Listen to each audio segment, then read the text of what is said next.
సినిమాల పరంగా మీ హీరోల మీద ఇష్టం రాజకీయాలు చూపించకండి. రాజకీయాలు వేరు. ఇక్కడ రైతు కులం లేదు. ఇక్కడ సినిమాలు ఇష్టపడితే మీరు మహేష్ గారిని ఇష్టపడండి, జూనియర్ ఎన్టీఆర్ గారిని ఇష్టపడండి, బాలకృష్ణ గారిని ఇష్టపడండి. రాజకీయం దగ్గరికి వచ్చేటప్పటికి నా మాట వినండి ఒకసారి. ప్రభాస్ గారు ఉన్నారు, ఆయన నాకంటే పెద్ద hero.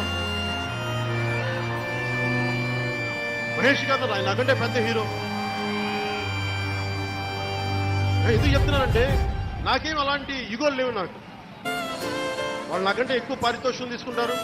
Pan India heroes. Ram Charan అయితే జూనియర్ ఎన్టీఆర్ గారిని గ్లోబల్ స్థాయికి వెళ్ళిపోయారు. ప్రపంచవ్యాప్తంగా తెలుసు. నేను తెలియదు ప్రపంచవ్యాప్తంగా. నాకు అలాంటి యుగోల్స్ ఏం లేవు. నాకు సగటు మనిషి బాగుంటుంది. కష్టంలో ఉన్న ఒక దళిత కుటుంబంలో ఉన్న పేదరికాన్ని పారద్రోవాలి.